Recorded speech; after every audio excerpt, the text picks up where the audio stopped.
IRS Notice CP560A.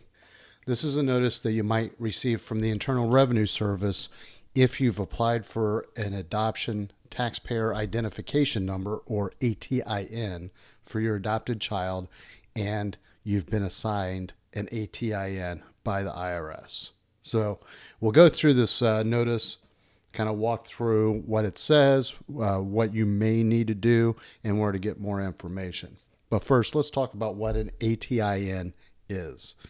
An ATIN is a temporary tax identification number for an adopted child that does not yet have a social security number. So the intention of the ATIN is to serve as a placeholder on your tax return so you can claim this child as a dependent without needing to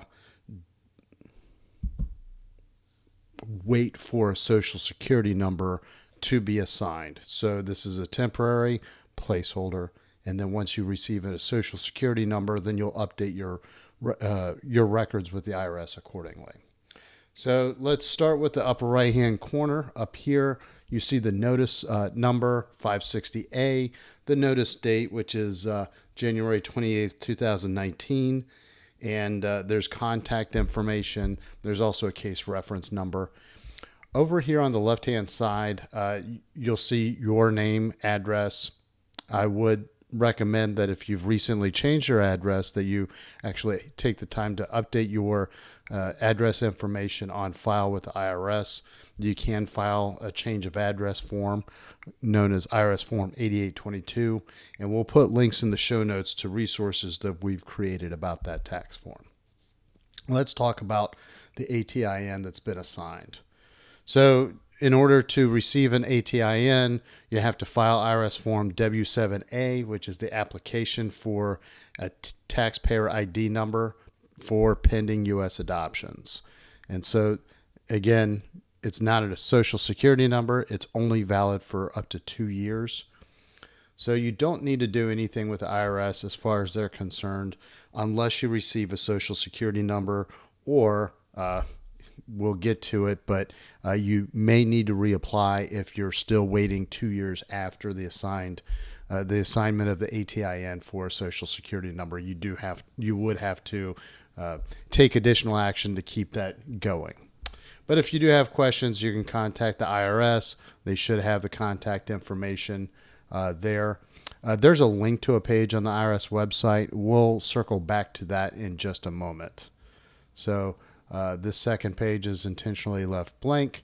And then if you do complete IRS Form 15101, you would return this. Apparently, it's just the stub that contains the mailing address for the IRS office location in Austin, Texas. So you would complete, if you have IRS Form 15101, that should be enclosed. So you would complete that, detach the stub, and then send that to the IRS office. Let's take a closer look at what the IRS website tells us. This link takes us directly to a page about taxpayer or adoption taxpayer ID numbers, and there's a long list of Q&As. What is an ATIN? Who needs one? Why do I need one? So on and so forth. So if you have any questions at all, you should be able to go to that link. Now, the URL of the link is much different from the URL of right here, the 560A.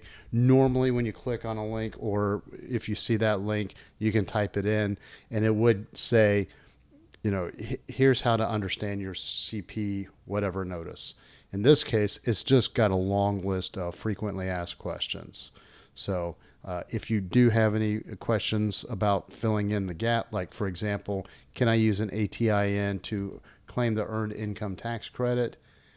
No, because one of the prerequisites is that the child has to have a social security number. So we will put in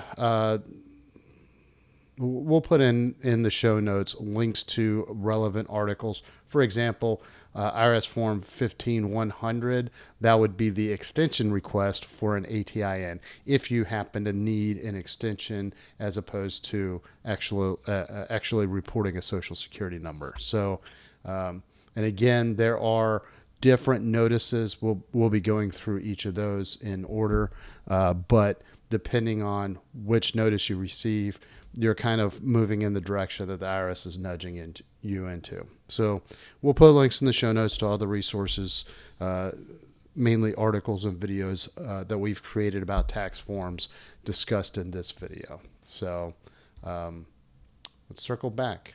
I think we've covered everything about your ATIN, about CP560A.